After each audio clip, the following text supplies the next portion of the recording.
Good morning. I am Dr. Nikki Jones Bailey. I am the owner of Trinity Cosmetic and General Dentistry. Our office is located in Concord, North Carolina in the Afton Ridge Shopping Center.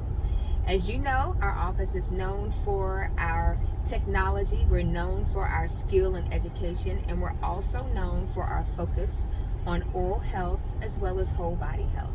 And today I want to talk to you about a subject that can be very embarrassing for many people. And that topic is snoring. I want to help you identify today if you may have a sleep-related breathing disorder. And snoring falls under that category of sleep-related breathing disorder. So here's some signs and symptoms on how to know. Now, before I get into that, I always love to know where you're watching from. So drop down in that chat today and let me know where you're watching this video from. Also, stay tuned to the end of the video because I'm going to give you 8 things that you can do today to help improve your breathing and sleep.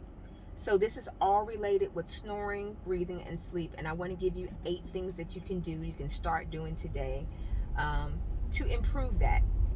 So I had a few minutes of time today. I wanted to record this video. I'm driving and hopefully it does not interfere with the video, but I just wanted to get these things in. I just wanted to get this in and get it to you as soon as possible. So let's see. How to identify that you may have a problem with sleeping or breathing at nighttime. Number 1, do you snore? Does your partner snore? Number 2, do you wake up multiple times at nighttime? Do you get up to read because you can't sleep, or do you get up to eat because you're hungry? Number 3, do you wake up to go to the bathroom at nighttime? Number 4, do you wake up feeling panicked or feel like you're gasping or trying to catch your breath? And number 5, do you feel tired during the day? So these are some signs and symptoms that you may not be getting good rest at night, and it may also be an indicator that you may have a sleep breathing disorder. So in our office, we do an assessment for that. We do a free sleep assessment, and it's easy, it's simple, and it's really quick. Call our office, set up a time to come and pick up your sleep assessment ring. With that, you'll do a 2-night assessment, and you'll come back and we'll review that with you. So come back next week and I'm going to talk about, or show you what that ring is. Hold on, I'm going to change lanes right quick. I'm going to show you what that ring looks like, and we're actually going to go over a sleep assessment to show you what all is evaluated with that sleep assessment. But until then, what are 8 things that you can do at home to help improve your sleep right now? Something that you can do tonight. And these are things that you can start right now. And we'll start with number 1. Number 1 is do not eat a large meal before bedtime. Your body has to digest all that food. So ideally, you want to eat at least 2 hours before bed to help the body rest and digest. Number 2, don't drink large amounts of water right before bed, because that will keep you up all night long regardless, because you go to sleep with a full bladder. Number 3, no alcohol or wine before bed. Even though a glass of wine may help you to fall asleep faster, you don't have quality sleep as a result of drinking that alcohol beverage. Number 4, set a bedtime. It's always good to know what time you're going to go to bed, but give yourself time to get ready for bed and to go to sleep. So for me, my bedtime or wind down time is 10 o'clock. That's when I start the process. Number 5, see, no eating heavy meals, no drinking, no wine, set a time. Yeah.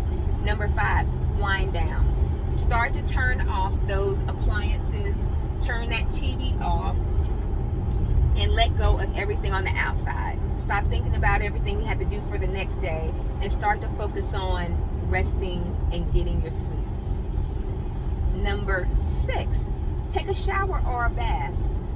This will bring a rise to the body temperature.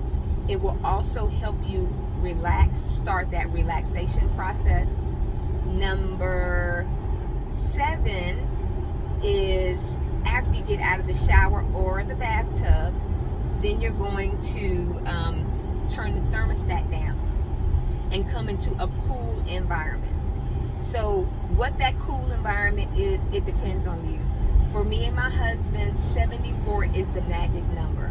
I know for many people, I have many friends that they keep their house on 74 all day long. And for me, that is just super cold.